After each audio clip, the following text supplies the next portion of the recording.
Well, emergency rental assistance won't be coming to an end on August 15th, but the eviction protections are scheduled to end in mid-August.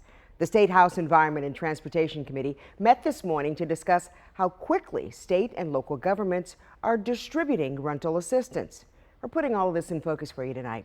Maryland has $258 million to distribute to counties, but so far it's given out $10 million and is expected to give out another $25 million next month.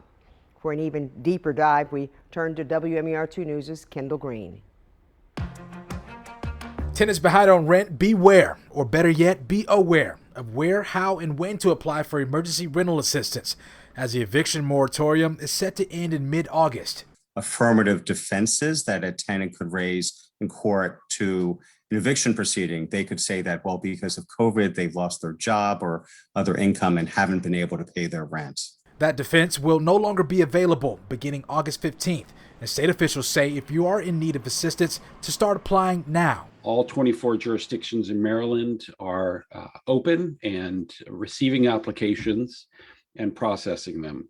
But at today's meeting, the Environment and Transportation Committee got an update on just how quickly the hundreds of millions of dollars in assistance is getting to the people who need it. If we're seeing that tenant assistance is not getting out fast enough so that there's still a fair amount of money to be distributed to tenants who are behind in their rent, but they may not be able to get that assistance until well after August 15th. Over the course of the hours-long virtual meeting, delegates on the House committee heard from several panels, learned how much each county is getting, spending, and allocating. We have pre-qualified commitments as we switch to ERAP funding of well over $1 million from our smaller nonprofit providers. So the next round of reports, I think you're going to see significantly different numbers throughout jurisdictions across the state.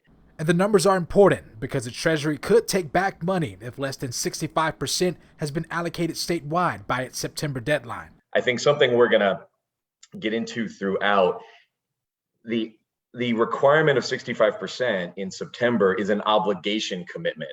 It's not an actual payment commitment. So county governments will be working to get that money out to tenants and landlords who need it. Kendall Green, WMER2 News. We have reached out to the governor's office for a comment on whether they plan to reconsider ending the eviction moratorium. We haven't heard back. The link to the rental assistance website can be found on our website at WMER2news.com.